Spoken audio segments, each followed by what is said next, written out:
Welcome on board your EasyJet flight. To help us get on our...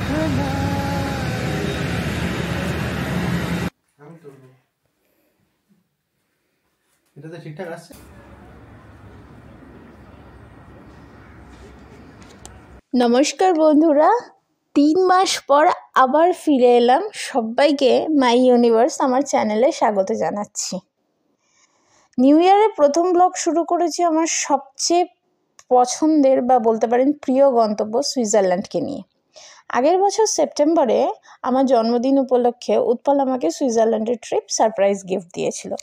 1 সপ্তাহের জন্য গেছিলাম আমরা। ছিলাম বাসেলে দেবাশিসদার বাড়িতেই।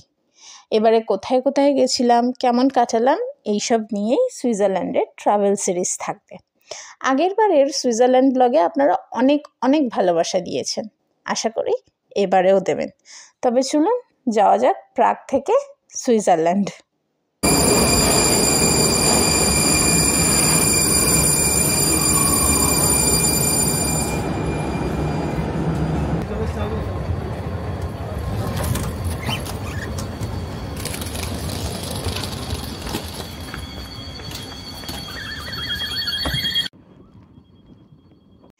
23 সেপ্টেম্বর সোমবার 12:45 আমাদের ফ্লাইট ছিল। নামবো 2:05-এ। 1 ঘন্টা 20 মিনিটের যাত্রাপথ। প্রায় 5 মাস আগেই ফ্লাইট বুক করে নিয়েছিল উৎপল, আমাকে জানায়নি। যাওয়ার ঠিক 5 দিন আগে আমি জানতে পারি। ও যেই সময় টিকিট বুক করেছিল সেই সময় প্রাইসটা কম পড়েছিল। আমাদের দুজনের রাউন্ড ট্রিপে পড়েছিল হচ্ছে 2800 চেক ক্রাউন্স। আর তার সাথে একটা লাগেজ ব্যাগ নিয়েছিল উৎপল 25 কেজি, যেটা কিনতে প্রায় 2000 চেক ক্রাউন্সের কাছাকাছি লেগেছিল। আসলে কি বলুন তো, সেপ্টেম্বর শেষ মানেই হচ্ছে অটম, আর আল্পসে ঘেরা শহর, ঠান্ডা তো থাকবেই।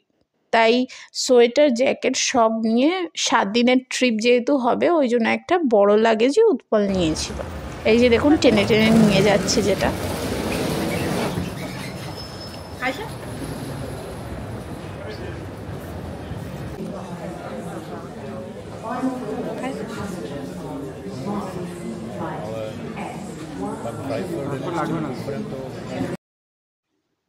পাহাড় যেহেতু আমার খুব পছন্দের জায়গা, তাই সুইজারল্যান্ড যেতে আমি ভালোই বাসি।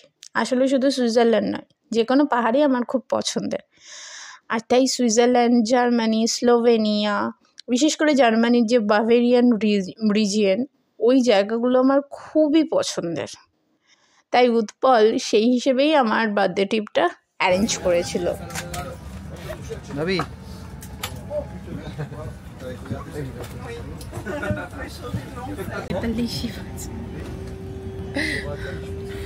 Willkommen an Bord dieses EasyJet-Fluges. Damit wir pünktlich starten können,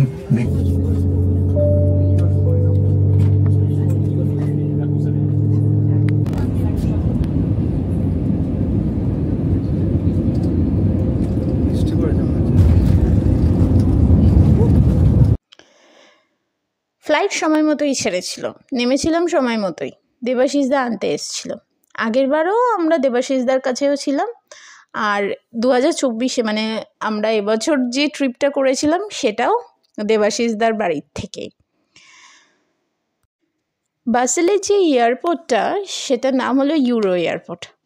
সুইজারল্যান্ডের তরফ থেকে বাসেল, ফ্রান্স হচ্ছে মালহাউস, আর জার্মানি ফ্রেবার্গ, যা মিলিয়ে হলো বাসেল মালহাউস ফ্রেবার্গ বা ইউরো এয়ারপোর্ট।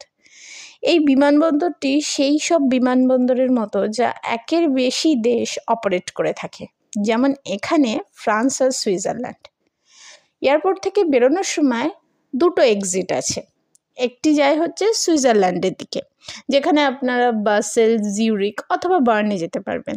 আর একটা এক্সিট হচ্ছে ফ্রান্সের দিকে, যেটা আপনি মালহাউস, স্ট্রাসবুর্গ আর প্যারিসে যেতে পারবেন।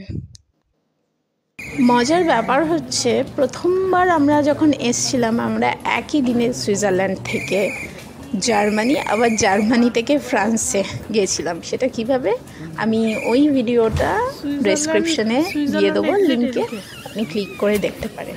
সুইজারল্যান্ডে এক্সিট এদিকে। এয়ারপোর্ট থেকে নেমেই দেবাশিসদা একটা ক্যান্টন টিকিট কেটে নিয়েছিল। টোটাল প্রাইস পড়েছিল হচ্ছে 9.4 ফ্র্যাঙ্কের কাছাকাছি। এই টিকিটটা নির্দিষ্ট একটা জায়গার, মানে সুইজারল্যান্ডের টিকিটের অনেক রকম ভাগ আছে, তো এই যে টিকিটটা, ক্যান্টনের টিকিটটা দেবাশিসদা কেটেছিল, সেটা শুধুমাত্র দেবাশিসদা এখন যেখানে থাকে সেখানে যাওয়ার জন্যই কেটেছিল, একটা নির্দিষ্ট সময়ের জন্য। সবুজ বাস।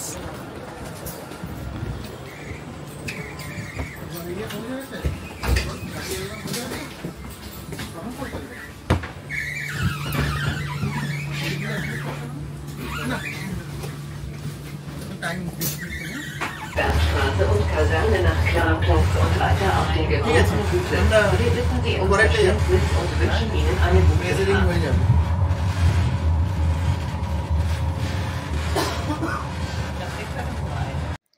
আমরা প্রথমবার যখন সুইজারল্যান্ডে গেছিলাম, দেবাশিসদা তখন ব্যাচেলার ছিল, কিন্তু 2024-এ দেবাশিসদা বিয়ে করে নিয়েছে। সুতরাং বাড়িতে গিয়েই রিয়ার হাতে, অর্থাৎ দেবাশিসদার বউয়ের হাতে বানানো বাঙালি খাবার খেয়েছিলাম। লাউ দিয়ে ডাল, ফুলকপি দিয়ে মাছ, মানে খুব খিদা পেয়েছিল, আর রান্নাগুলো খুব সুন্দর হয়েছিল। তো 23 আর 24 আমরা বাসেলেই ছিলাম। 23-এর রাতে ইন্ডিয়ান টাইমে, মানে 8:30 নাগাদ, ইউরোপিয়ান টাইমে যদি ধরেন, তো কেক কাটা হয়েছিল। ইন্ডিয়ান টাইমে তখন 12টা বাজে। বেশ সুন্দরভাবে ওরা 3 জন মিলে জায়গাটা সাজিয়েছিল, খুব মজা হয়েছিল। পরের দিন 24 তারিখ আমি সবার জন্য বিরিয়ানি বানিয়েছিলাম। আমরা বাসেলেই ছিলাম, বাসেলেই একটু ঘোরাফেরা করেছিলাম।